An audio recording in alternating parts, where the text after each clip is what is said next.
Tension নাই, এত সুখ আর সুখ। খতিব হুজুরকে 20,000 টাকা দেন, সুখ আর সুখ। ওলামায়ে কেরাম এত সুখী কেন?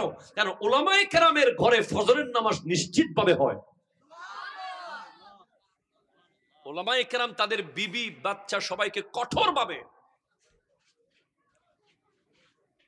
এজন্য আমার নবী দোয়া করেছেন আসমান থেকে যে বরকতটা আসে আল্লাহর, এই বরকতটা জাস্ট টাইম ফজরের টাইমে আসে। আল্লাহুম্মা বারিক লি উম্মতি ফি বুকুরিহা, আল্লাহ তুমি আমার উম্মতকে সুবহে সাদিকের সময় বরকত দাও। আপনি দিনের অন্য কোন টাইমে বরকত পাবেন, তবে সুবহে সাদিকের যে বরকত, এটা একেবারে কাঁচা, একেবারে তরতাজা বরকত। আপনি জাস্ট ফজরের নামাজ পড়ে আপনার ঘরের যত দরজা আছে জানালা আছে সব খুলে দেবেন, তখন একটা বাতাস আসবে। এই বাতাস মদিনা থেকে আসে। এই বাতাস কোনো মুনাফিক পাবে না, এই বাতাস পাবে মুমিনরা। যারা ফজর আর এশার নামাজ ঠিকভাবে পড়ে তারা মুমিন থাকবে। মুনাফিকরা অন্য ওয়াক্ত পড়তে পারবে, ফজর আর এশা ঠিক টাইমে পড়তে পারবে না। এটা একটা মুনাফিকের আলামত। সেজন্য ফজরের নামাজ অন টাইম পড়বেন যুবক ভাই, যেমনে হোক।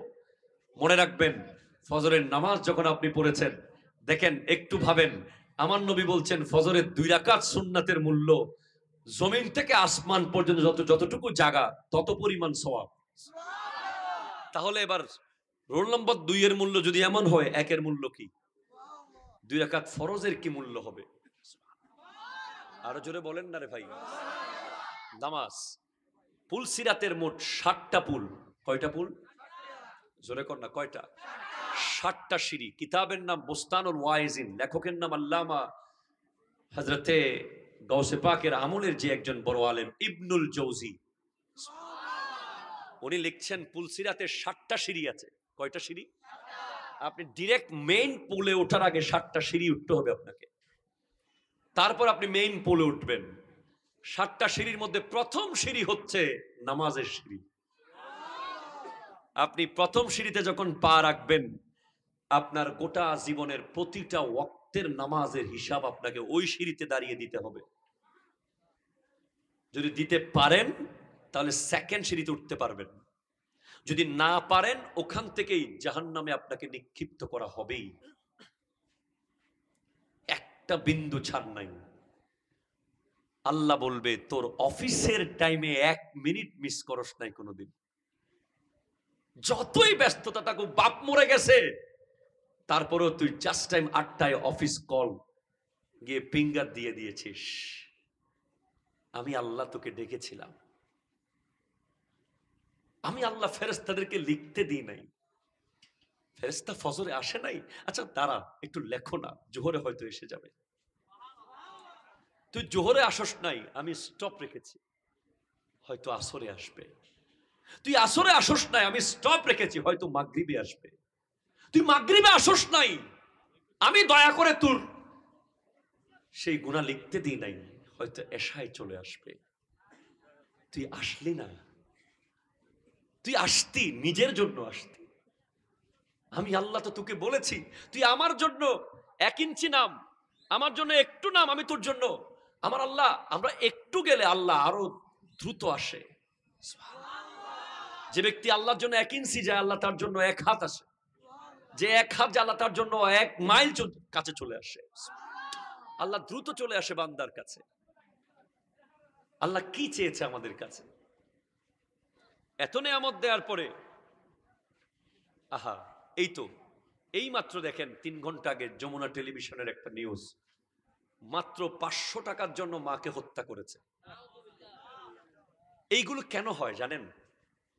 একটা মানুষ যখন নামাজ পড়ে না, সিজদা করে না, সিজদা হচ্ছে এমন এক জায়গা যেটা আপনার হৃদয়কে নরম করবে। আপনি পৃথিবীর অন্য কিছু দিয়ে মন নরম করতে পারবেন না। একটা হলো সিজদা আর চোখের পানি। আপনি যত বেশি সিজদাতে লম্বা করবেন, তত আপনার পাথর হৃদয় গলে যাবে। আপনি নামাজে যাওয়ার আগে একজনকে মেরে ফেলার নিয়ত করেছিলেন, আপনি চ্যালেঞ্জ করেন আমার সাথে। মসজিদে ঢোকার আগে বলছেন তোরে মসজিদ বাইরে হাইভেলাইম, ধরেন ফুল সেট আপ করে রেখেছেন যে মসজিদ থেকে বের হয়ে তাকে আপনি হত্যা করবেন, কথার কথা। কিন্তু আপনি নামাজে যখন ঢুকে গেছেন, আপনি যখন সিজদা করেছেন আল্লাহকে মন ভরে, বের হওয়ার পর দেখবেন আপনার হৃদয় নরম হয়ে গেছে। সে আপনাকে অনেক কষ্ট দিয়েছে, কিন্তু আপনি বলবেন আরে থাক, মাফ করে দিয়েছি। কারণ আপনার নামাজ আপনাকে মুহূর্তের মধ্যে বিশাল পরিবর্তন করিয়ে ফেলবে। এই যে 500 টাকার জন্য মাকে হত্যা করছে, কেন? দিন নাই, ইসলাম নাই, ঠিক কিনা বলেন না? মাকে মানুষ হত্যা করতে পারে? আমি তো আসার সময় আজকে আমার মায়ের কদমে চুমু দিয়ে এসেছি। এখন ওয়াল্লাহে মাকে মানুষ হত্যা করতে পারে? যেখানে আমরা মায়ের দিকে চোখ বড় করে তাকানো দুঃসাহস দেখাতে পারবো না, সেখানে মাকে আবার হত্যাও করা যায়। ইন্না লিল্লাহি ওয়া ইন্না ইলাইহি রাজিউন। কে মাটা? কে আপনি জানেন মা কে? মা হচ্ছে জান্নাতের দরজার চৌকট। জান্নাতের দরজার চৌকটকে আপনি হত্যা করেছেন। মাকে আফসোস, একটু আগে বলছিলাম একজনকে, একটা মানুষ ফোন করে বলতেছিল যে সন্তানরা মাকে নাকি ওষুধ কিনে দিচ্ছে না। আপনি অবাক হবেন, একটা মা 10টা ছেলে পালতে পারে, আর 10টা ভাই মিলে একটা মাকে পালতে পারে না। ঠিক কিনা জোরে বলেন? এমন এক সমাজে আছি। রিসেন্টলি এই আজকে একটু আগে কথা বলছিলাম যে তারা কয়েকজন ভাই আছে, মায়ের ওষুধ কে কিনে দিবে এটা নিয়ে যুদ্ধ চলতেছে। মায়ের ওষুধ কে কিনে দিবে এটা নিয়ে চলছে দ্বন্দ্ব। তো আমি সমাধান দিয়ে এসেছি, বুঝিয়ে এসেছি। মা যদি কোনো মতে বাঁচিয়ে রাখতে পারেন নসিব। আপনি বিল গেটসের চেয়েও পয়সাওয়ালা, আপনি ইলন মাস্কের চেয়েও পয়সাওয়ালা বেশি, আপনি ওয়ার্ল্ডের সবচেয়ে বড় পয়সাওয়ালা যারা আছে, যাদের নাম সব সময় দেখেন ওয়ার্ল্ডের 10 জন পয়সাওয়ালা, 20 জন সেরা পয়সাওয়ালা, তাদের চেয়ে আরো বড় পয়সাওয়ালা আপনি যদি আপনার মা বেঁচে থাকে। এর চেয়ে আরো বড় পয়সাওয়ালা আপনি যদি সাথে বাবাও বেঁচে থাকে। যার কাছে বাপ আর মা আছে সে নিজেকে যেন মনে করে আমি বিল গেটসের চেয়ে বড়, কারণ বিল গেটসের কাছে কোটি টাকা আছে, বাপ মা কিন্তু নাই। কথা বুঝেন না মনে হয় আপনি? সেজন্য আমি আপনাকে বলছি, নামাজ যারা পড়বে তাদের দিল কখনো পাথর হবে না। যারা নামাজ সিজদায় পড়ে থাকবে, একটু পড়ে থেকে দেখিয়েন, কালকে শুধু 2টা রাকাত নামাজ পড়িয়েন। আমি জয়নুল আবেদিনের এতক্ষণের কষ্টের বিনিময়ে 2টা রাকাত নামাজ পড়বেন ফিল করে করে। আল্লাহু আকবার বলে যখন নিয়ত বাঁধবেন, নিয়ত করবেন, তখন মনে করবেন পৃথিবীতে আল্লাহ আর আপনি ছাড়া আর কেউ নাই। আল্লাহ আর আপনি ছাড়া আর কেউ নাই মনে করে সিজদা করবেন। এক, নামাজের নিয়ত করবেন। 2, নামাজে যখন দাঁড়াবেন মনে করবেন আপনি পুলসিরাতের উপরে দাঁড়িয়েছেন। কিসের উপরে দাঁড়িয়েছেন?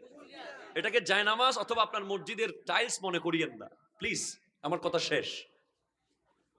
পুলসিরাতের উপরে আপনি দাঁড়িয়েছেন, ওই পারে গেলে জান্নাত। আরে ভাই সুবহানাল্লাহ জোরে বলেন না। শয়তান কিন্তু এত সিরিয়াস থাকবে, আপনাকে কোনো মতে দেখবেন ছট করে মনটা নিয়ে গেছে বাজারে, ছট করে আপনার মাইন্ড নিয়ে চলে যাবে ফেসবুকে, ছট করে নিয়ে যাবে ওইখানে সেইখানে। নামাজের ভিতর থেকে সবচেয়ে দ্রুত মন সরে যায়, আপনি খেয়াল করিয়েন। এজন্য আপনি মনে করবেন যে আমি পুলসিরাতের উপরে আছি। পুলসিরাতে কি একটু এদিক সেদিক মন দেওয়া যাবে? ধরেন একটা সাপোজ একটা বাঁশের সাঁকু, কি বলেন তো, বাঁশের সাঁকু চিনেন তো? অনেক জায়গায় আছে না বিলে, একটা বাঁশের উপর দিয়ে আপনাকে যেতে হবে, কোনো ধরনী নাই। তখন আপনাকে ফুল কনসেন্ট্রেট কদম রাখতে হবে, খুব হিসেব করে যাতে পড়ে না যান। তাহলে পুলসিরাত হচ্ছে চুলের চেয়ে চিকন, খুরের চেয়ে ধার, ওখানে 1 সেকেন্ডের জন্য মন এদিক সেদিক করার সুযোগ নাই। তাহলে আপনি মনে করেন যে জায়নামাজটাও সেরকম। ওই জায়নামাজে আপনি যখন দাঁড়িয়ে গেছেন, সালাম ফেরানোর আগ পর্যন্ত এক চুল যদি অন্যদিকে মন না দিয়ে শেষ করতে পারেন তো আপনি জান্নাতে ঢুকে গেলেন। পুলসিরাত। 3 নম্বর, আপনার মন যদি বারবার সরে যায়, আপনি দুই একটা জিনিস করতে পারেন। এক হচ্ছে আলিফ লাম লাম হা আল্লাহু, এই নকশা আপনি চোখের সামনে রাখতে পারেন আস্তে আস্তে মনকে ঠিক করার জন্য। এরপরে যখন আপনি তিলাওয়াত করবেন, প্লিজ যে সূরাগুলো নিয়মিত পড়েন এগুলোর অনুবাদ আপনি আগে শিখে নেবেন। আপনি অনুবাদ জানেন না বলে আপনার নামাজে মজা পান না। আপনি যদি নামাজের মধ্যে যখন আপনি বলছেন আলহামদুলিল্লাহি রাব্বিল আলামিন, তখন আপনার ভিতরে কি হচ্ছে অনুবাদ জানার কারণে? সমস্ত প্রশংসা আমার আল্লাহর। হ্যাঁ, আর রহমানির রহিম, হ্যাঁ আমার আল্লাহই তো পরম করুণাময়, না হলে আমার মতো ব্যক্তিকে আল্লাহ এত এত সুখে রেখেছে।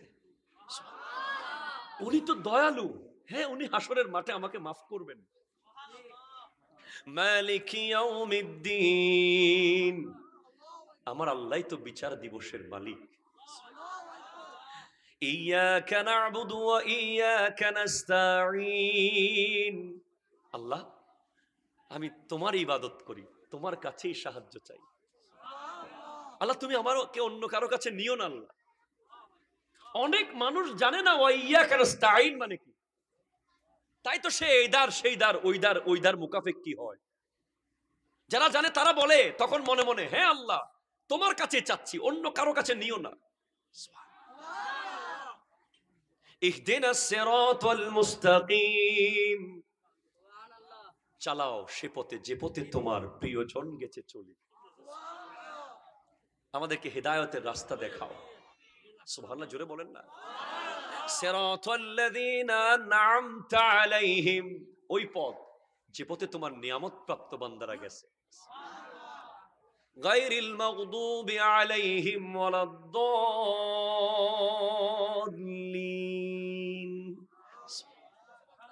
আপনি ফিল করেন ওই পথ নয়, পথভ্রষ্টদের পথ নয়, হেদায়েত প্রাপ্তদের পথ। আপনি প্রতিদিন বলছেন, অনুবাদ মনে মনে জানতেছেন, তখন আপনার ভিতরে ফিল হবে আপনি কি বলছেন। আর আপনাকে মাঝখানে একটা কথা বলি, নিজের ছেলেকে সূরা ফাতিহা নিজে শিখিয়ে দিবেন। হুজুর থেকে আপনি আগে শিখে নেবেন, পরে ছেলেকে সূরা ফাতিহা শিখিয়ে দিবেন, যাতে করে সূরা ফাতিহা আজীবন ছেলে পড়বে, আপনি সদকায়ে জারিয়ার সওয়াব পাবেন। এরপর আপনি পড়ছেন এবার আলাম তারা কাইফা ফাআলা রাব্বুকা বিআসহাবিল ফিল। হাবিব আপনি কি দেখেননি হাতিওয়ালাদের সাথে আল্লাহ কি করেছে? তখন আপনার ভিতরে আসবে, হাই রে আল্লাহ, আব্রাহা বাদশাহ এত অহংকারী, তাকে আল্লাহ একটা ছোট্ট চনাবুটের দানার মতো দানার সমান পাথর দিয়ে তার হাতি সহ জমিনে গেড়ে ফেলেছে, আমি কি অহংকার করতেছি। তখন আপনার ভিতর থেকে অহংকার রিডিউস হয়ে যাবে। আপনি বুঝতে পারবেন আল্লাহ একজন হাতিওয়ালাকে এমন ভাবে ধ্বংস করেছে, এত বড় বাদশাকে, আর আমি সামান্য 10 টাকা কামাই এত অহংকার, সামান্য একটু ক্ষমতা পাইয়া এত অহংকার, মোটর সাইকেলে বসার লগে লগে এত অহংকার। আজকে বলে যাই যুবক, মোটর বাইক কার কার হাতে আছে? কার কার কাছে বাইক আছে? একটু হাত তুলে দেখান তো দেখি। একটা একটু দেখান না, আর কে আছে? আর নাই? এখানে এতগুলো স্মার্ট ছেলে, বাইক নাই যে বিশ্বাস করতে কষ্ট হচ্ছে আমার। আচ্ছা, একজন পাইলাম। এই যে মোটর সাইকেল হচ্ছে একটা অহংকারের সাইকেল, ঠিক কিনা? জোরে বলেন না। রিসেন্টলি আমি দুই এক জায়গায় আমাকে মানুষ রিকোয়েস্ট করেছে আমি যেন এই বিষয়ে কথা বলি। মোটর বাইক হচ্ছে অহংকারের বাইক, আর এটা ডিজাইনটা এমন ভাবে করা যেটাতে আপনি বসলেই আপনার মধ্যে একটা আলাদা ভাবসাব চলে আসবে। কিন্তু আপনি যদি ইয়ামাহা কতগুলো আছে না পুরাতন, ব্যবসা না কি বলে যে, হ্যাঁ ঠিক আছে না, ওগুলোতে বসলে আপনার মোটেও অহংকার আসবে না। শহর শহর মানুষ একেবারে আস্তে আস্তে বাতাস খেতে খেতে চলে যাচ্ছেন। কিন্তু আপনি যখন বসে যাবেন R16 নাকি 10, হ্যাঁ 10-এ বসবেন, 5-এ বসবেন, অথবা রয়্যাল এনফিল্ডে বসবেন, আপনার ভিতরে একটা আলাদা জিনিস কাজ করবে। আমি বোধহয় পুরো মাদার বাড়ির মালিক এই মুহূর্তে। ওর রোডগুলো আমাকে লিখে দেওয়া হয়েছে বাইকের সাথে সাথে। ঠিক কিনা বলেন তো?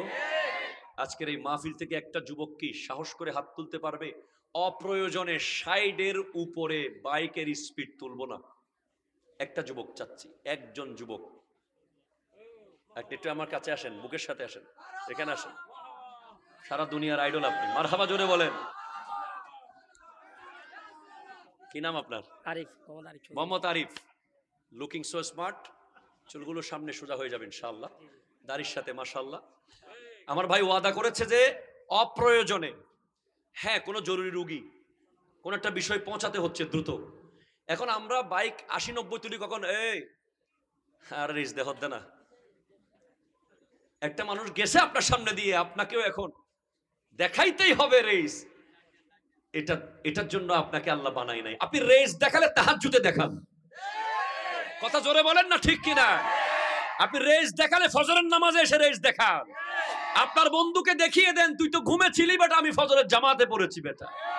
সে যদি বলে আমিও পড়েছি, তখন বলবেন আমি জোহর পরে দেখাবো জামাতে। সে যদি বলে আমি জোহরও পড়েছি, আপনি বলবেন আমি আসর পরে দেখাবো তোকে। আসরও পড়েছে, আপনি মাগরিব এশা পড়বেন। সে বলে আমি এশাও পড়েছি, আপনি তাহাজ্জুদ পড়বেন। সে বলে আমি তাহাজ্জুদ পড়েছি, আপনি সেহরিকে রোজা রেখে দিবেন পরের দিন। রেস হবে সেখানে, ঠিক কিনা কথা বলেন? মোটর বাইকের রেস দেখিয়ে জীবন শেষ করে দিয়ে কোনো লাভ নাই। এই জীবনের অনেক মূল্য, এই এক একটা মিনিটের কোটি কোটি টাকার মূল্য। একটা মিনিট তোমাকে আল্লাহ বাঁচিয়ে রেখেছে যাতে তুমি আল্লাহর কাছাকাছি আসতে পারো। আল্লাহ পাক আমাদেরকে বোঝার তৌফিক দান করুক। অপ্রয়োজনে 60-এর উপরে বাইকের রেস তোলার দরকার। সর্বোচ্চ 60, 61-তে উঠবে, দেখবেন আমি সামনে দাঁড়ায় আছি। কথা বুঝেন নাই মনে হয়? অপ্রয়োজনে যদি 60-61 তুলেন, আর কোন নারীকে মোটর সাইকেলে যদি নিতে হয় অত্যন্ত পর্দানশীল ভাবে নেবেন।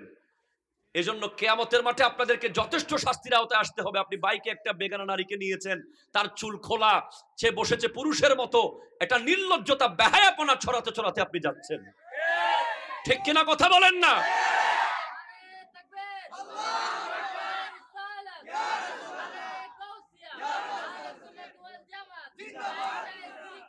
এমনে বাইকের গিয়ার উঠতেছে উপরে, পাশে বসাইছেন একটা নারী, তখন তো আপনি ওইদিকে যে জাহান্নাম না জান্নাত কিছু দেখবেন না, শুধু টানতেই আছেন আর টানতেই আছেন। আমি একবার ঢাকাতে আসার সময় আমার এক সহকারী বলছে, হুজুর এত জোরে টানে কেন? কারণ পেছনে যে বসছে সে যদি একটু বলে নামার পরে ওয়াও হোয়াট এ ড্রাইভ, এই একটা কথা শোনার জন্য আপনি জীবন বাজি রেখে বড় বড় বাস ট্রাক কিচ্ছু দেখতেছেন না।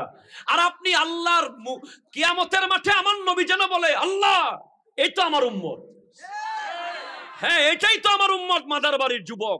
সে আমি নবীর মোহাব্বতে ইহুদিদের মতো চুল কাটা, ছেঁড়া জিন্সের প্যান্ট পরা, 3/4 প্যান্ট পরা, মোটরসাইকেল স্পিডে চালানো, সব ধরনের বেহায়াপনা বাদ দিয়েছে আমি নবীর জন্য। আল্লাহ হ্যাঁ তাকে আমি শাফাত করছি, তাকে জান্নাত দিয়ে দাও।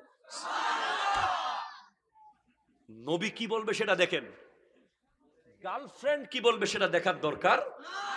মোটর বাইকে কোনো নারীকে বসালে সর্বোচ্চ পর্দার সাথে বসাবেন, তাও জরুরি হলে, না হলে একটা সিএনজিতে তুলে দিবেন তাকে। আপ্রাণ চেষ্টা করবেন কোন নারীকে বাইকে বসিয়ে না নিতে। এটা নারীদের পর্দার জন্য অত্যন্ত লজ্জাজনক হয়। বাস অনেক কথা বাকি রয়ে গেল আগামী বছর, আল্লাহ যদি বাঁচায়। ওয়ামা আলাইনা ইল্লাল বালাগ। ওয়াসসালামু আলাইকুম ওয়া রাহমাতুল্লাহি ওয়া বারাকাতুহু।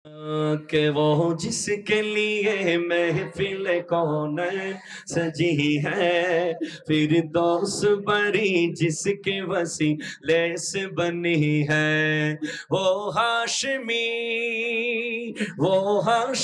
मक्की मदनी उल अरबी है, वो मेरा नबी, हाँ वो मेरा नबी मेरा नबी है, वो मेरा नबी है, वो मेरा नबी है। अल्लाह का फरमा अलम नशरह लक सदरक, मनसूब है जिसे वरफअना लक दिक्रक। जिस जात का कुरान में भी जिक्र जली है, वो है, वो मेरा नबी भी है, हाँ वो मेरा नबी है, वो मेरा नबी है, वो मेरा नबी, मेरा नबी। ও তিনি যার জন্য সেজে গেছে এই গোটা জগৎ, জান্নাতুল ফিরদাউস হলো তার দেখানো পথ। তিনি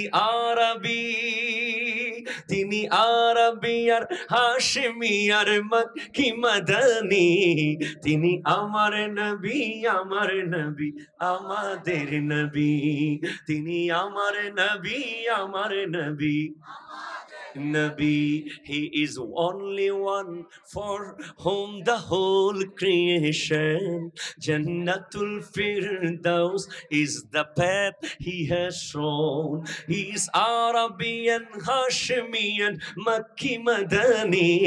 He is my prophet, your prophet, our messenger. Tini amar nabi, tomar nabi, amader nabi, mera nabi, मेरा नबी, हाँ हाँ वो मेरा नबी है, वो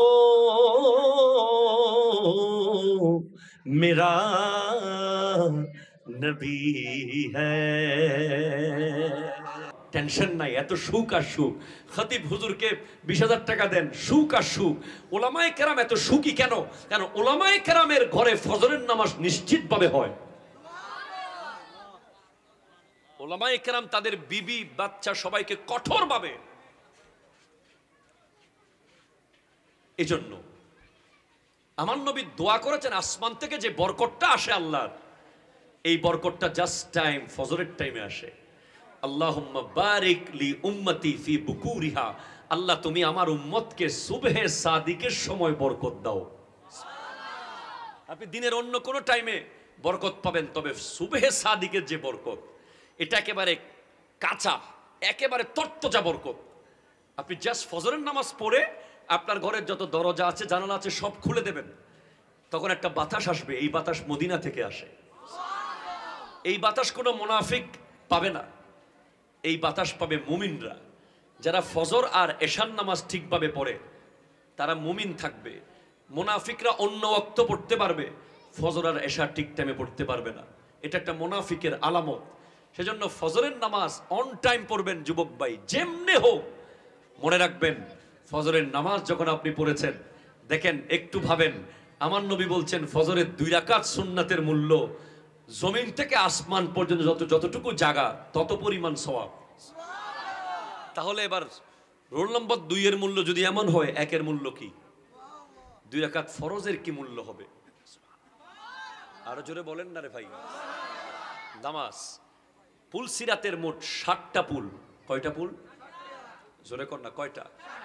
60টা সিঁড়ি। কিতাবের নাম বুস্তানুল ওয়াইজিন, লেখকের নাম আল্লামা হযরতে গাউসে পাকের আমলের যে একজন বড় আলেম ইবনুল জৌজি, উনি লিখছেন পুলসিরাতে 60টা সিঁড়ি আছে। কয়টা সিঁড়ি? আপনি ডিরেক্ট মেইন পুলে ওঠার আগে 60টা সিঁড়ি উঠতে হবে আপনাকে, তারপর আপনি মেইন পুলে উঠবেন। 60টা সিঁড়ির মধ্যে প্রথম সিঁড়ি হচ্ছে নামাজের সিঁড়ি। আপনি প্রথম সিঁড়িতে যখন পা রাখবেন, আপনার গোটা জীবনের প্রতিটা ওয়াক্তের নামাজের হিসাব আপনাকে ওই সিঁড়িতে দাঁড়িয়ে দিতে হবে। যদি দিতে পারেন তাহলে সেকেন্ড সিঁড়িতে উঠতে পারবেন, যদি না পারেন ওখান থেকেই জাহান্নামে আপনাকে নিক্ষিপ্ত করা হবেই।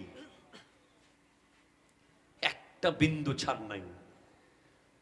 আল্লাহ বলবে তোর অফিসের টাইমে 1 মিনিট মিস করস নাই কোনোদিন। যতই ব্যস্ততা থাকুক, বাপ মরে গেছে, তারপরেও তুই জাস্ট টাইম 8টায় অফিস কল গিয়ে ফিঙ্গার দিয়ে দিয়েছিস। আমি আল্লাহ তোকে ডেকেছিলাম, আমি আল্লাহ ফেরেশতাদেরকে লিখতে দিই নাই। ফেরেশতা ফজরে আসে নাই, আচ্ছা দাঁড়া একটু লেখো না, জোহরে হয়তো এসে যাবে। তুই জোহরে আসস নাই, আমি স্টপ রেখেছি, হয়তো আসরে আসবে। তুই আসরে আসস নাই, আমি স্টপ রেখেছি, হয়তো মাগরিবে আসবে। তুই মাগরিবে আসস নাই, আমি দয়া করে তোর সেই গুনাহ লিখতে দিই নাই, হয়তো এশায় চলে আসবে। তুই আসলি না, তুই আসতি নিজের জন্য আসতি। আমি আল্লাহ তো তোকে বলেছি তুই আমার জন্য 1 ইঞ্চি নাম, আমার জন্য একটু নাম, আমি তোর জন্য। আমার আল্লাহ, আমরা একটু গেলে আল্লাহ আরো দ্রুত আসে। যে ব্যক্তি আল্লাহর জন্য 1 ইঞ্চি যায়, আল্লাহ তার জন্য 1 হাত আসে। যে 1 হাত যায়, আল্লাহ তার জন্য 1 মাইল কাছে চলে আসে। আল্লাহ দ্রুত চলে আসে বান্দার কাছে। আল্লাহ কি চেয়েছে আমাদের কাছে? এত নেয়ামত দেওয়ার পরে, আহা, এই তো এই মাত্র দেখেন 3 ঘন্টা আগে যমুনা টেলিভিশনের একটা নিউজ, মাত্র 500 টাকার জন্য মাকে হত্যা করেছে। এইগুলো কেন হয় জানেন? একটা মানুষ যখন নামাজ পড়ে না, সিজদা করে না, সিজদা হচ্ছে এমন এক জায়গা যেটা আপনার হৃদয়কে নরম করবে। আপনি পৃথিবীর অন্য কিছু দিয়ে মন নরম করতে পারবেন না। একটা হলো সিজদা আর চোখের পানি। আপনি যত বেশি সিজদাতে লম্বা করবেন, তত আপনার পাথর হৃদয় গলে যাবে। আপনি নামাজে যাওয়ার আগে একজনকে মেরে ফেলার নিয়ত করেছিলেন, আপনি চ্যালেঞ্জ করেন আমার সাথে। মসজিদে ঢোকার আগে বলছেন তুরে মসজিদুন বাইরে হাইভেলাইম, ধরেন ফুল সেট আপ করে রেখেছেন যে মসজিদ থেকে বের হয়ে তাকে আপনি হত্যা করবেন, কথার কথা। কিন্তু আপনি নামাজে যখন ঢুকে গেছেন, আপনি যখন সিজদা করেছেন আল্লাহকে মন ভরে, বের হওয়ার পর দেখবেন আপনার হৃদয় নরম হয়ে গেছে। সে আপনাকে অনেক কষ্ট দিয়েছে, কিন্তু আপনি বলবেন আরে থাক, মাফ করে দিয়েছি। কারণ আপনার নামাজ আপনাকে মুহূর্তের মধ্যে বিশাল পরিবর্তন করিয়ে ফেলবে। এই যে 500 টাকার জন্য মাকে হত্যা করছে, কেন? দিন নাই, ইসলাম নাই, ঠিক কিনা বলেন না? মাকে মানুষ হত্যা করতে পারে? আমি তো আসার সময় আজকে আমার মায়ের কদমে চুমু দিয়ে এসেছি। এখন ওয়াল্লাহে মাকে মানুষ হত্যা করতে পারে? যেখানে আমরা মায়ের দিকে চোখ বড় করে তাকানোর দুঃসাহস দেখাতে পারবো না, সেখানে মাকে আবার হত্যাও করা যায়। ইন্না লিল্লাহি ওয়া ইন্না ইলাইহি রাজিউন। কে মাটা? কে আপনি জানেন মা কে? মা হচ্ছে জান্নাতের দরজার চৌকট। জান্নাতের দরজার চৌকটকে আপনি হত্যা করেছেন। মাকে, আফসোস, একটু আগে বলছিলাম একজনকে, একটা মানুষ ফোন করে বলতেছিল যে সন্তানরা মাকে নাকি ওষুধ কিনে দিচ্ছে না। আপনি অবাক হবেন, একটা মা 10টা ছেলে পালতে পারে, আর 10টা ভাই মিলে একটা মাকে পালতে পারে না। ঠিক কিনা জোরে বলেন? এমন এক সমাজে আছি। রিসেন্টলি এই আজকে একটু আগে কথা বলছিলাম যে তারা কয়েকজন ভাই আছে, মায়ের ওষুধ কে কিনে দেবে এটা নিয়ে যুদ্ধ চলতেছে। মায়ের ওষুধ কে কিনে দিবে এটা নিয়ে চলছে দ্বন্দ্ব। তো আমি সমাধান দিয়ে এসেছি, বুঝিয়ে এসেছি। মা যদি কোনো মতে বাঁচিয়ে রাখতে পারেন, নসিব। আপনি বিল গেটসের চেয়েও পয়সাওয়ালা, আপনি ইলন মাস্কের চেয়েও পয়সাওয়ালা বেশি, আপনি ওয়ার্ল্ডের সবচেয়ে বড় পয়সাওয়ালা যারা আছে, যাদের নাম সবসময় দেখেন ওয়ার্ল্ডের 10 জন পয়সাওয়ালা, 20 জন সেরা পয়সাওয়ালা, তাদের চেয়ে আরো বড় পয়সাওয়ালা আপনি যদি আপনার মা বেঁচে থাকে। এর চেয়ে আরো বড় পয়সাওয়ালা আপনি যদি সাথে বাবাও বেঁচে থাকে। যার কাছে বাপ আর মা আছে সে নিজেকে যেন মনে করে আমি বিল গেটসের চেয়ে বড়, কারণ বিল গেটসের কাছে কোটি টাকা আছে, বাপ মা কিন্তু নাই। কথা বুঝেন না মনে হয় আপনি? সেজন্য আমি আপনাকে বলছি, নামাজ যারা পড়বে তাদের দিল কখনো পাথর হবে না। যারা নামাজ সিজদায় পড়ে থাকবে একটু পড়ে থেকে দেখিয়েন, কালকে শুধু 2টা রাকাত নামাজ পড়িয়েন। আমি জয়নুল আবেদিনের এতক্ষণের কষ্টের বিনিময়ে 2টা রাকাত নামাজ পড়বেন ফিল করে করে। আল্লাহু আকবার বলে যখন নিয়ত বাঁধবেন, নিয়ত করবেন, তখন মনে করবেন পৃথিবীতে আল্লাহ আর আপনি ছাড়া আর কেউ নাই। আল্লাহ আর আপনি ছাড়া আর কেউ নাই মনে করে সিজদা করবেন। নামাজের নিয়ত করবেন। 2, নামাজে যখন দাঁড়াবেন মনে করবেন আপনি পুলসিরাতের উপরে দাঁড়িয়েছেন। কিসের উপরে দাঁড়িয়েছেন? এটাকে জায়নামাজ অথবা আপনার মসজিদের টাইলস মনে করিয়েন না প্লিজ, আমার কথা শেষ। পুলসিরাতের উপর আপনি দাঁড়িয়েছেন, ওই পারে গেলে জান্নাত। আরে ভাই সুবহানাল্লাহ জোরে বলেন না। শয়তান কিন্তু এত সিরিয়াস থাকবে আপনাকে, কোনো মতে দেখবেন ছট করে মনটা নিয়ে গেছে বাজারে, ছট করে আপনার মাইন্ড নিয়ে চলে যাবে ফেসবুকে, ছট করে নিয়ে যাবে ওইখানে সেইখানে। নামাজের ভিতর থেকে সবচেয়ে দ্রুত মন সরে যায়, আপনি খেয়াল করিয়েন। এজন্য আপনি মনে করবেন যে আমি পুলসিরাতের উপরে আছি। পুলসিরাতে কি একটু এদিক সেদিক মন দেওয়া যাবে? ধরেন একটা সাপোজ একটা বাঁশের সাঁকু, কি বলেন তো, বাঁশের সাঁকু চিনেন তো? অনেক জায়গায় আছে না বিলে, একটা বাঁশের উপর দিয়ে আপনাকে যেতে হবে, কোনো ধরনই নাই। তখন আপনাকে ফুল কনসেন্ট্রেট কদম রাখতে হবে, খুব হিসেব করে যাতে পড়ে না যান। তাহলে পুলসিরাত হচ্ছে চুলের চেয়ে চিকন, খুরের চেয়ে ধার, ওখানে 1 সেকেন্ডের জন্য মন এদিক সেদিক করার সুযোগ নাই। তাহলে আপনি মনে করেন যে জায়নামাজটাও সেরকম। ওই জায়নামাজে আপনি যখন দাঁড়িয়ে গেছেন, সালাম ফেরানোর আগ পর্যন্ত 1 চুল যদি অন্যদিকে মন না দিয়ে শেষ করতে পারেন তো আপনি জান্নাতে ঢুকে গেলেন। পুলসিরাত। 3 নম্বর, আপনার মন যদি বারবার সরে যায় আপনি 2 একটা জিনিস করতে পারেন। এক হচ্ছে আলিফ লাম লাম হা আল্লাহু, এই নকশা আপনি চোখের সামনে রাখতে পারেন আস্তে আস্তে মনকে ঠিক করার জন্য। এরপরে যখন আপনি তিলাওয়াত করবেন, প্লিজ যে সূরাগুলো নিয়মিত পড়েন এগুলোর অনুবাদ আপনি আগে শিখে নেবেন। আপনি অনুবাদ জানেন না বলে আপনার নামাজে মজা পান না। আপনি যদি নামাজের মধ্যে যখন আপনি বলছেন আলহামদুলিল্লাহি রাব্বিল আলামিন, তখন আপনার ভিতরে কি হচ্ছে অনুবাদ জানার কারণে? সমস্ত প্রশংসা আমার আল্লাহর। হ্যাঁ, আর রহমানির রহিম, হ্যাঁ আমার আল্লাহই তো পরম করুণাময়, না হলে আমার মতো ব্যক্তিকে আল্লাহ এত এত সুখে রেখেছে। উনি তো দয়ালু, হ্যাঁ উনি হাসরের মাঠে আমাকে মাফ করবেন। মালিক ইয়াউমিদ্দিন, আমার আল্লাহই তো বিচার দিবসের মালিক। ইয়াকা না'বুদু ওয়া ইয়াকা নাস্তাঈন, আল্লাহ আমি তোমার ইবাদত করি, তোমার কাছেই সাহায্য চাই। আল্লাহ তুমি আমাকে অন্য কারো কাছে নিও না। আল্লাহ, অনেক মানুষ জানে না ওয়া ইয়াকা নাস্তাঈন মানে কি, তাই তো সে এই দার সেই দার ওই দার মুকাফেক কি হয়।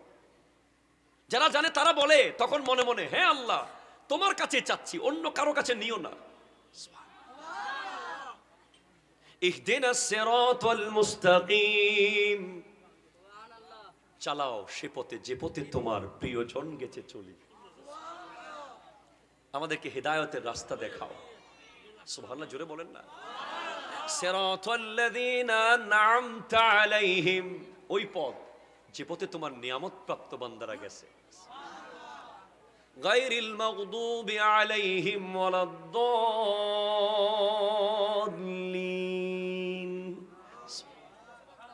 আপনি ফিল করেন ওই পথ নয়, পথভ্রষ্টদের পথ নয়, হেদায়েত প্রাপ্তদের পথ। আপনি প্রতিদিন বলছেন, অনুবাদ মনে মনে জানতেছেন, তখন আপনার ভিতরে ফিল হবে আপনি কি বলছেন। আর আপনাকে মাঝখানে একটা কথা বলি, নিজের ছেলেকে সূরা ফাতিহা নিজে শিখিয়ে দিবেন। হুজুর থেকে আপনি আগে শিখে নেবেন, পরে ছেলেকে সূরা ফাতিহা শিখিয়ে দিবেন, যাতে করে সূরা ফাতিহা আজীবন ছেলে পড়বে, আপনি সদকায়ে জারিয়ার সওয়াব পাবেন। এরপর আপনি পড়ছেন এবার আলাম তারা কাইফা ফাআলা রাব্বুকা বিআসহাবিল ফিল।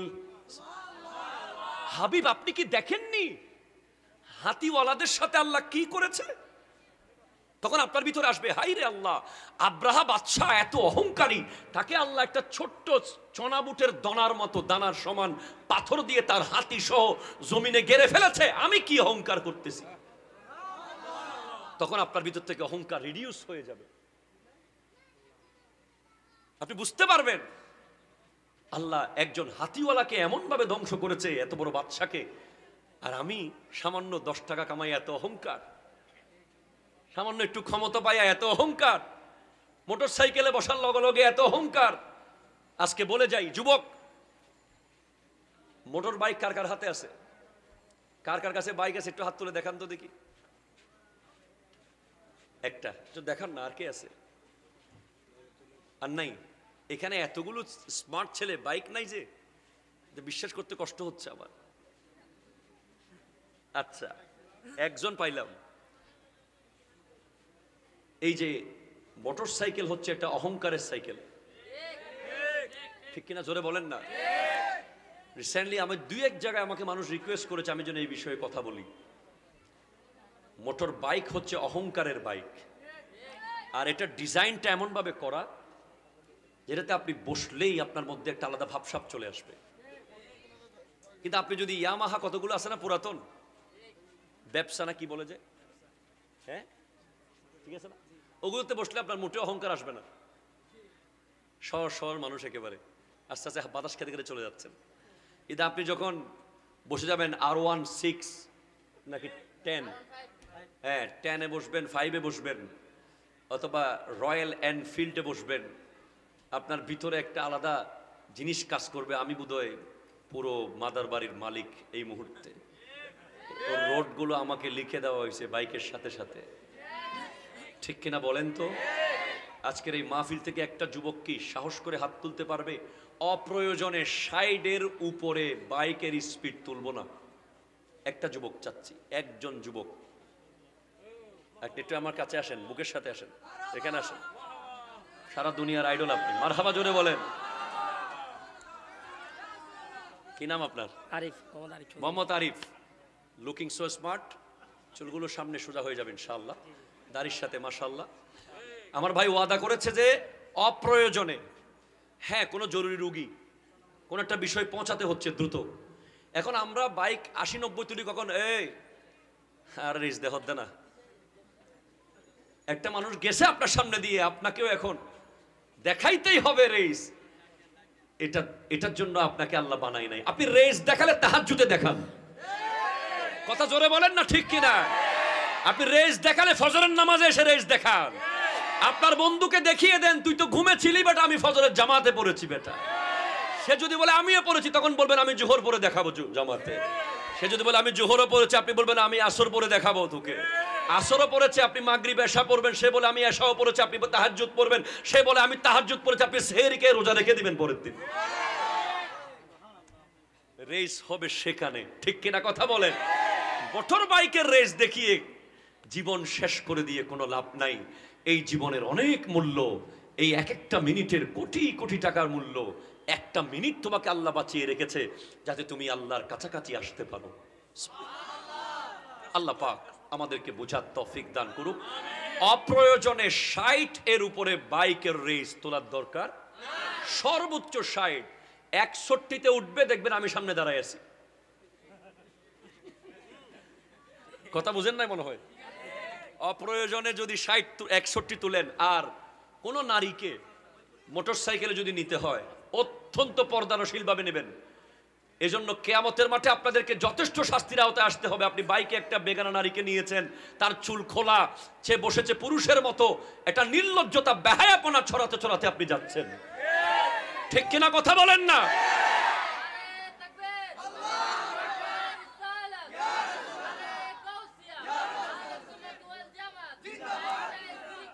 এমনে বাইকের গিয়ার উঠতেছে উপরে, পাশে বসাইছেন একটা নারী, তখন তো আপনি ওইদিকে যে জাহান্নাম না জান্নাত কিছু দেখবেন না, শুধু টানতেই আছেন আর টানতেই আছেন। আমি একবার ঢাকাতে আসার সময় আমার এক সহকারী বলছে, হুজুর এত জোরে টানে কেন? কারণ পেছনে যে বসছে সে যদি একটু বলে নামার পরে ওয়াও হোয়াট এ ড্রাইভ, এই একটা কথা শোনার জন্য আপনি জীবন বাজি রেখে বড় বড় বাস ট্রাক কিচ্ছু দেখতেছেন না, আর আপনি আল্লাহর কিয়ামতের মাঠে আমার নবী যেন বলে আল্লাহ এই তো আমার উম্মত, হ্যাঁ এটাই তো আমার উম্মত মাদার বাড়ির যুবক, সে আমি নবীর মোহাব্বতে ইহুদিদের মতো চুল কাটা, ছেঁড়া জিন্সের প্যান্ট পরা, 3/4 প্যান্ট পরা, মোটরসাইকেল স্পিডে চালানো, সব ধরনের বেহায়াপনা বাদ দিয়েছে আমি নবীর জন্য আল্লাহ, হ্যাঁ তাকে আমি শফাআত করছি, তাকে জান্নাত দিয়ে দাও। নবী কি বলবে সেটা দেখেন, গার্লফ্রেন্ড কি বলবে সেটা দেখার দরকার। মোটর বাইকে কোনো নারীকে বসালে সর্বোচ্চ পর্দার সাথে বসাবেন, তাও জরুরি হলে, না হলে একটা সিএনজিতে তুলে দিবেন তাকে। আপ্রাণ চেষ্টা করবেন কোনো নারীকে বাইকে বসিয়ে না নিতে, এটা নারীদের পর্দার জন্য অত্যন্ত লজ্জাজনক হয়। বাস অনেক কথা বাকি রয়ে গেল আগামী বছর আল্লাহ যদি বাঁচায়। ওয়ামা আলাইনা ইল্লাল বালাগ। ওয়াসসালামু আলাইকুম ওয়া রাহমাতুল্লাহি ওয়া বারাকাতুহু। के वो जिसके लिए महफिल कौन सजी है, फिर दोस्त बरी जिसके वसीले से बनी है, वो हाशमी मक्की मदनी उल अरबी है, वो मेरा नबी, हाँ वो मेरा नबी मेरा नबी मेरा नबी है, वो मेरा नबी है, वो मेरा नबी है। अल्लाह का फरमा अलम नशरह लक सदरक मनसूब है जिसे व रफअना लक ज़िक्रक, जिस जात का कुरान में भी जिक्र जली है, वो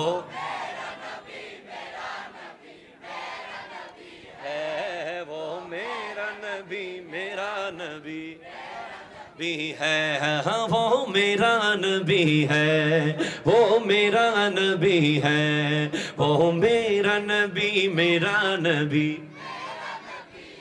ও তিনি যার জন্য সেজে গেছে এই গোটা জগৎ, জান্নাতুল ফিরদাউস হলো তার দেখানো পথ।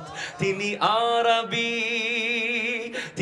আরবি আর হাশমি আর মক্কি মাদানী, তিনি আমার নবী আমাদের নবী, তিনি আমার নবী Nabi, he is only one for whom the whole creation, Jannatul Firdaus is the path he has shown.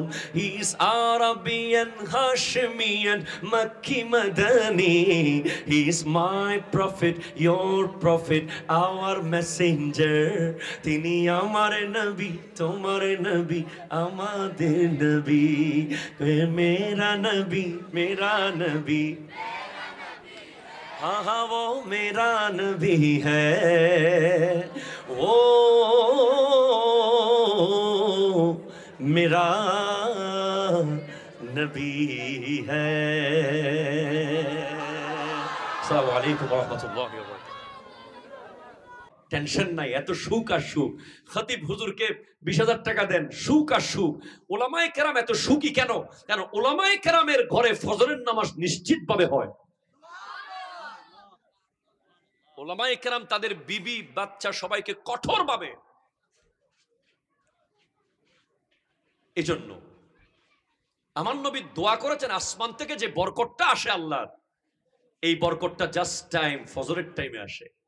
আল্লাহুম্মা বারিক লি উম্মতি ফি বুকুরিহা, আল্লাহ তুমি আমার উম্মতকে সুবহে সাদিকের সময় বরকত দাও। আপনি দিনের অন্য কোনো টাইমে বরকত পাবেন, তবে সুবহে সাদিকের যে বরকত, এটা একেবারে কাঁচা, একেবারে তরতাজা বরকত। আপনি জাস্ট ফজরের নামাজ পড়ে আপনার ঘরের যত দরজা আছে জানালা আছে সব খুলে দেবেন, তখন একটা বাতাস আসবে। এই বাতাস মদিনা থেকে আসে। এই বাতাস কোনো মুনাফিক পাবে না, এই বাতাস পাবে মুমিনরা। যারা ফজর আর এশার নামাজ ঠিকভাবে পড়ে তারা মুমিন থাকবে। মুনাফিকরা অন্য ওয়াক্ত পড়তে পারবে, ফজর আর এশা ঠিক টাইমে পড়তে পারবে না। এটা একটা মুনাফিকের আলামত। সেজন্য ফজরের নামাজ অন টাইম পড়বেন যুবক ভাই, যেমনে হোক।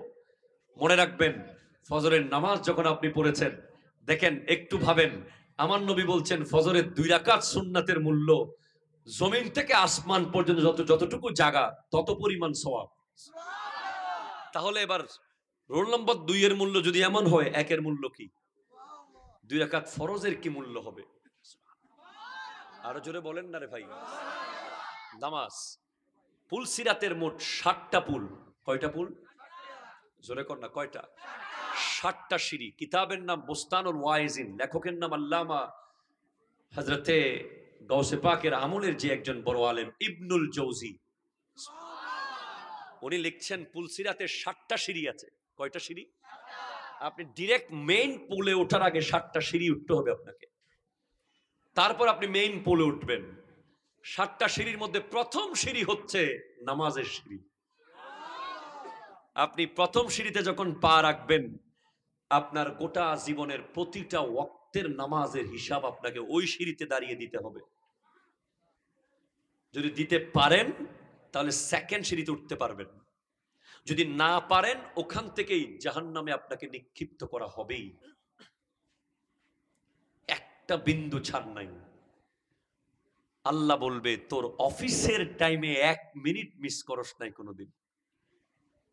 যতই ব্যস্ততা থাকুক, বাপ মরে গেছে, তারপরেও তুই জাস্ট টাইম 8টায় অফিস কল গিয়ে ফিঙ্গার দিয়ে দিয়েছিস, আমি আল্লাহ তোকে ডেকেছিলাম। আমি আল্লাহ ফেরেশতাদেরকে লিখতে দিই নাই। ফেরেশতা ফজরে আসে নাই, আচ্ছা দাঁড়া একটু লেখো না, জোহরে হয়তো এসে যাবে। তুই জোহরে আসস নাই, আমি স্টপ রেখেছি, হয়তো আসরে আসবে। তুই আসরে আসস নাই, আমি স্টপ রেখেছি, হয়তো মাগরিবে আসবে। তুই মাগরিবে আসস নাই, আমি দয়া করে তোর সেই গুনাহ লিখতে দিই নাই, হয়তো এশায় চলে আসবে। তুই আসলি না, তুই আসতি নিজের জন্য আসতি। আমি আল্লাহ তো তোকে বলেছি তুই আমার জন্য 1 ইঞ্চি নাম, আমার জন্য একটু নাম, আমি তোর জন্য। আমার আল্লাহ, আমরা একটু গেলে আল্লাহ আরো দ্রুত আসে। যে ব্যক্তি আল্লাহর জন্য 1 ইঞ্চি যায়, আল্লাহ তার জন্য 1 হাত আসে। যে 1 হাত যায়, আল্লাহ তার জন্য 1 মাইল কাছে চলে আসে। আল্লাহ দ্রুত চলে আসে বান্দার কাছে। আল্লাহ কি চেয়েছে আমাদের কাছে? এত নেয়ামত দেওয়ার পরে, আহা, এই তো এই মাত্র দেখেন 3 ঘন্টা আগে যমুনা টেলিভিশনের একটা নিউজ, মাত্র 500 টাকার জন্য মাকে হত্যা করেছে। এইগুলো কেন হয় জানেন? একটা মানুষ যখন নামাজ পড়ে না, সিজদা করে না, সিজদা হচ্ছে এমন এক জায়গা যেটা আপনার হৃদয়কে নরম করবে। আপনি পৃথিবীর অন্য কিছু দিয়ে মন নরম করতে পারবেন না। একটা হলো সিজদা আর চোখের পানি। আপনি যত বেশি সিজদাতে লম্বা করবেন, তত আপনার পাথর হৃদয় গলে যাবে। আপনি নামাজে যাওয়ার আগে একজনকে মেরে ফেলার নিয়ত করেছিলেন, আপনি চ্যালেঞ্জ করেন আমার সাথে। মসজিদে ঢোকার আগে বলছেন তোরে মসজিদ বাইরে হাইভেলাইম, ধরেন ফুল সেট আপ করে রেখেছেন যে মসজিদ থেকে বের হয়ে তাকে আপনি হত্যা করবেন, কথার কথা। কিন্তু আপনি নামাজে যখন ঢুকে গেছেন, আপনি যখন সিজদা করেছেন আল্লাহকে মন ভরে, বের হওয়ার পর দেখবেন আপনার হৃদয় নরম হয়ে গেছে। সে আপনাকে অনেক কষ্ট দিয়েছে, কিন্তু আপনি বলবেন আরে থাক, মাফ করে দিয়েছি। কারণ আপনার নামাজ আপনাকে মুহূর্তের মধ্যে বিশাল পরিবর্তন করিয়ে ফেলবে। এই যে 500 টাকার জন্য মাকে হত্যা করছে, কেন? দিন নাই, ইসলাম নাই, ঠিক কিনা বলেন না? মাকে মানুষ হত্যা করতে পারে? আমি তো আসার সময় আজকে আমার মায়ের কদমে চুমু দিয়ে এসেছি। এখন ওয়াল্লাহে মাকে মানুষ হত্যা করতে পারে? যেখানে আমরা মায়ের দিকে চোখ বড় করে তাকানো দুঃসাহস দেখাতে পারবো না, সেখানে মাকে আবার হত্যাও করা যায়। ইন্না লিল্লাহি ওয়া ইন্না ইলাইহি রাজিউন। কে মাটা? কে আপনি জানেন মা কে? মা হচ্ছে জান্নাতের দরজার চৌকট। জান্নাতের দরজার চৌকটকে আপনি হত্যা করেছেন।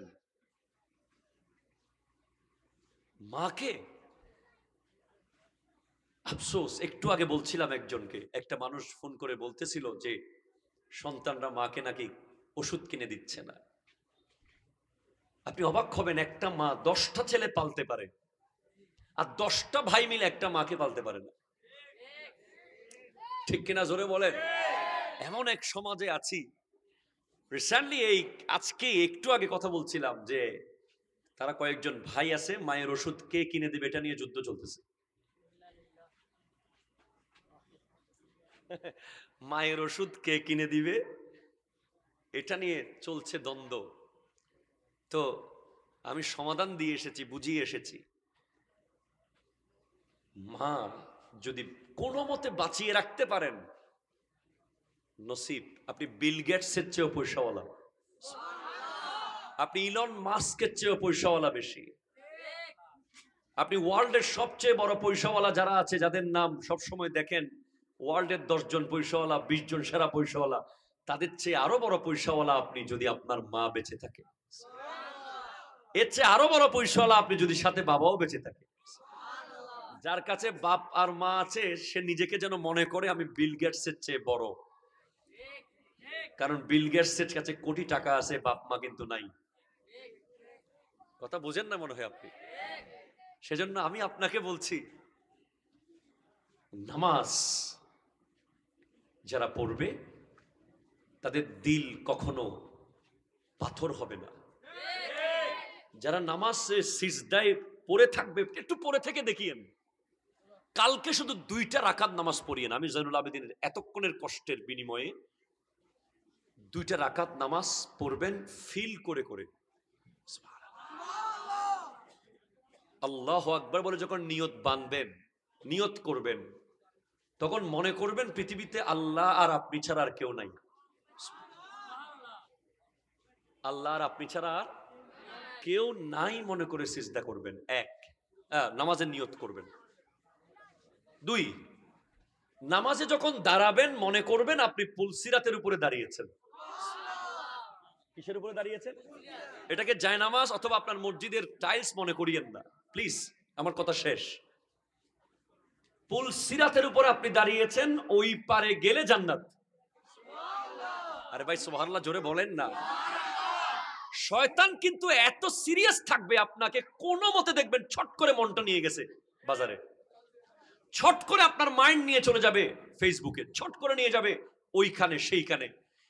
নামাজের ভিতর থেকে সবচেয়ে দ্রুত মন সরে যায়, আপনি খেয়াল করিয়েন। এজন্য আপনি মনে করবেন যে আমি পুলসিরাতের উপরে আছি। পুলসিরাতে কি একটু এদিক সেদিক মন দেওয়া যাবে? ধরেন একটা সাপোজ একটা বাঁশের সাঁকু, কি বলেন তো, বাঁশের সাঁকু চিনেন তো? অনেক জায়গায় আসে না বিলে, একটা বাঁশের উপর দিয়ে আপনাকে যেতে হবে, কোনো ধরনী নাই। তখন আপনাকে ফুল কনসেন্ট্রেট কদম রাখতে হবে, খুব হিসেব করে যাতে পড়ে না যান। তাহলে পুলসিরাত হচ্ছে চুলের চেয়ে চিকন, খুরের চেয়ে ধার, ওখানে 1 সেকেন্ডের জন্য মন এদিক সেদিক করার সুযোগ নাই। তাহলে আপনি মনে করেন যে জায়নামাজটাও সেরকম। ওই জায়নামাজে আপনি যখন দাঁড়িয়ে গেছেন, সালাম ফেরানোর আগ পর্যন্ত এক চুল যদি অন্যদিকে মন না দিয়ে শেষ করতে পারেন তো আপনি জান্নাতে ঢুকে গেলেন। পুলসিরাত। 3 নম্বর, আপনার মন যদি বারবার সরে যায় আপনি 2টা জিনিস করতে পারেন। এক হচ্ছে আলিফ লাম লাম হা আল্লাহু, এই নকশা আপনি চোখের সামনে রাখতে পারেন আস্তে আস্তে মনকে ঠিক করার জন্য। এরপরে যখন আপনি তিলাওয়াত করবেন, প্লিজ যে সূরাগুলো নিয়মিত পড়েন এগুলোর অনুবাদ আপনি আগে শিখে নেবেন। আপনি অনুবাদ জানেন না বলে আপনার নামাজে মজা পান না। আপনি যদি নামাজের মধ্যে যখন আপনি বলছেন আলহামদুলিল্লাহি রাব্বিল আলামিন, তখন আপনার ভিতরে কি হচ্ছে অনুবাদ জানার কারণে? সমস্ত প্রশংসা আমার আল্লাহর। হ্যাঁ, আর রহমানির রহিম, হ্যাঁ আমার আল্লাহই তো পরম করুণাময়, না হলে আমার মতো ব্যক্তিকে আল্লাহ এত এত সুখে রেখেছে। উনি তো দয়ালু, হ্যাঁ, উনি হাসরের মাঠে আমাকে মাফ করবেন। মালিকি ইয়াউমিদ্দিন, আমার আল্লাহই তো বিচার দিবসের মালিক। ইয়াকা না'বুদু ওয়া ইয়াকা নাস্তাঈন, আল্লাহ আমি তোমার ইবাদত করি, তোমার কাছেই সাহায্য চাই। আল্লাহ তুমি আমাকে অন্য কারো কাছে নিও না আল্লাহ। অনেক মানুষ জানে না ওয়া ইয়াকা নাস্তাঈন মানে কি। তাই তো সে এই দার সেই দার ওই দার মুকাফেক কি হয়। যারা জানে তারা বলে তখন মনে মনে, হ্যাঁ আল্লাহ তোমার কাছে